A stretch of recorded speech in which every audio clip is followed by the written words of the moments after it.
Hi guys, it's me, your teacher Red of Alternative Learning System. Story time tayo ha. So wait lang, hanap tayo ng stand ng phone.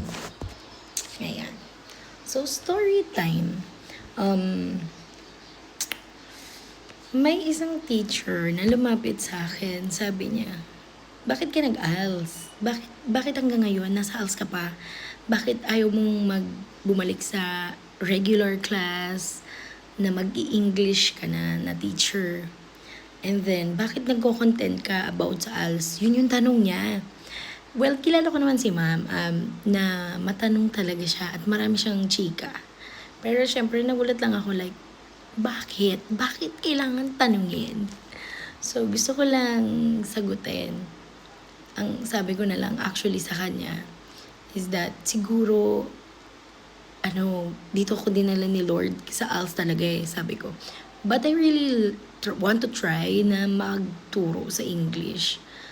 Like as English teachers na sa mga learners. Pero hindi ko alam, bakit nga ba ako nasa ALS? So, way back 2019, short story lang naman, pero parang mapapahaba. Way back 2019, I applied sa government, like DepEd, sa DepEd actually. I applied teaching sa DepEd. Nag 2 years ako sa private and then nag-try na akong mag-public. So, sinubukan ko. Ang hirap. Sa totoo lang, ang hirap mag-apply sa public school. Talagang maglalaban kasi may ranking yan. Hindi naman tayo ganun katalinuhan. O bobs talaga tayo. Sa totoo lang. Diba? May mga talino bang teacher? Meron. May bobo bang teacher? Madiskarte siguro. Hindi tayo ganun katalinuhan when it comes to like cum laude. May kasama ako nag-interview cum laude. Wag ka. Pero nung na-hire, pinagkamalan akong ako yung cum laude.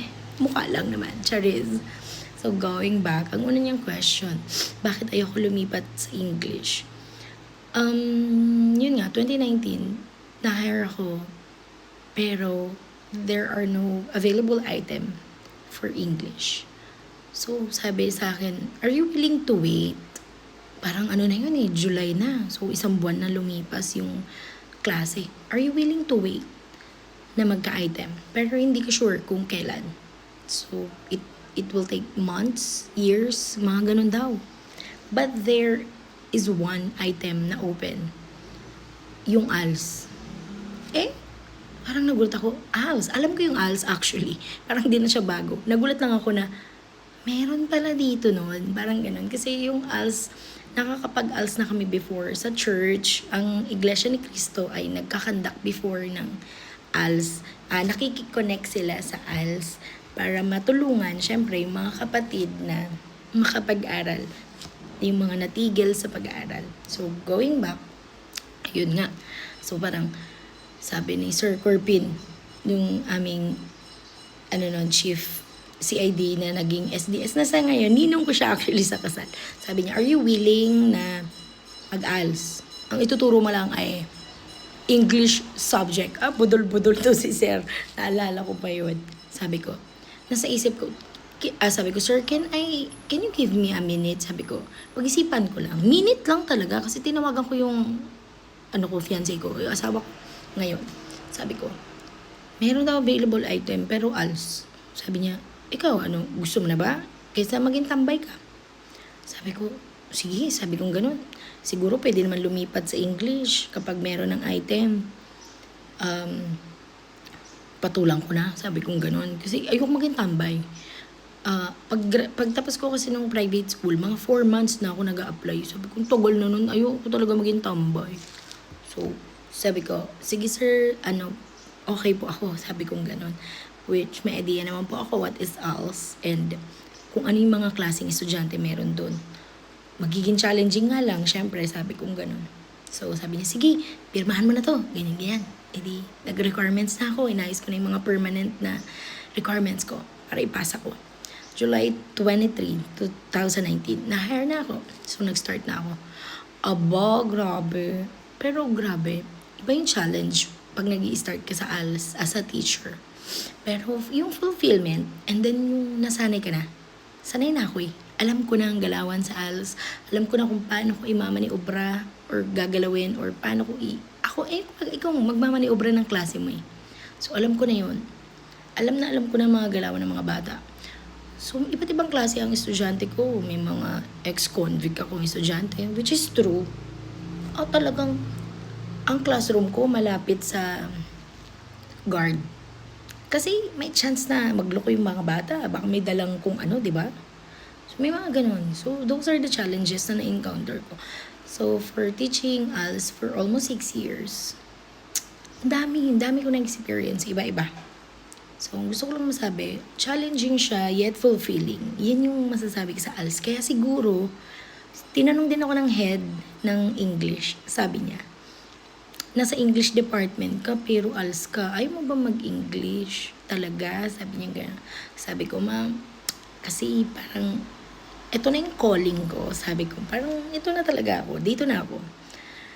Kasi, yung isip mo, makikita mo yung mga bata na, sila yung mga patapon. Sinasabi ng mga regular na, mga patapon. Naiiyak ako, oh my God, mga bata na patapon.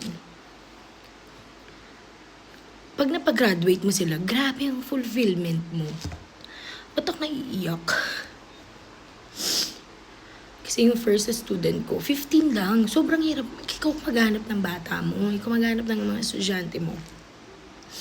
Yung first batch ko, 2019, was only 15 students. 3 lang ang nakagraduate doon.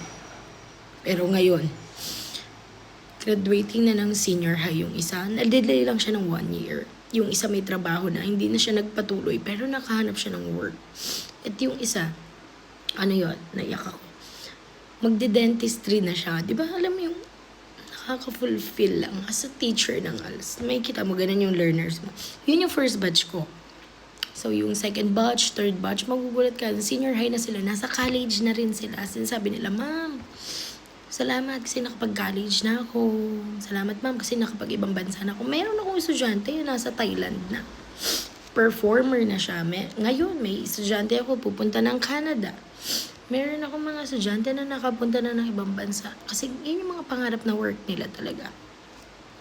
So, sa tingin ko, hindi na ako para sa English subject as a teacher, pero para sa ALS na ako. Tsaka marami rin ako natulungan na ALS learners na iglesia.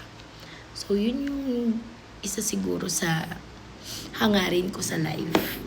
Like, to help yung mga ka-churchmate ko na makapag-aral. O kahit hindi lang churchmate, pati yung mga family member ko. 2 of my cousins are graduate from ALS. Under sa akin. Nakakatuwa lang, di ba? Yun, mga ganun. And second, sabi niya, ano nga yung second na sinabi niya sa akin? Hindi ko na maalala, pero feeling ko nasagot ko naman na lahat. So, yun lang. Siguro kaya hindi na ako umalis sa ALS kasi napamahal na ako sa ALS family ko. And yung challenge na na-encounter namin time to time kasi nagbabago kami ng curriculum, babago yung learners namin, iba-iba talaga. Kaya parang okay na yung bond na meron ako sa ALS. May mga nangyayaring hindi maganda. Oo naman, normal yun. Pero by doon, natututo ka. Kasi kahit ako pasaway din naman ako, napagalitan ako. Inaamin nga ng head ko, ng boss ko sa ALS na, ito ayoko dito sa babaeng to eh. Parang okay lang, parang gano'n. Pero natututo tayo doon. Parang doon sa mga problems na na-encounter ko, natututo ako doon. At mas nagiging strong yung relationship ko sa mga ALS family ko. And also, syempre, yung bond with the learners. Grabe. Tuwan-tuwa ako doon.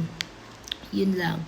Doon ako natuwa talaga kasi grabe yung ma-share mo sa kanila na magkaroon sila ng magandang kinabukasan. Yun siguro yung fulfillment bilang isang teacher. Hindi lang sa ALS as a teacher, pero sa lahat ng teacher, di ba? Makita mo yung estudyante mo na umaangat sa buhay. Grabe, wala pa ako nakikita yung estudyante ko or naririnig na yung estudyante ko na nakakulong. Lahat sila kinakamusta ko. Simula nung 2019 pa. Tinatanong ko sila, chat ko yan, friend ko yan. Lahat sila friend ko. Chat ko yan. Kamusta yung buhay nyo? Ang balit sa buhay nyo? Laging sinasabihan, piliin natin yung tama, huwag tayo sa mali. So, yun lang. Yun yung reason siguro kung bakit, masishare ko, kung bakit ako nag-ALS. So, thank you so much for listening.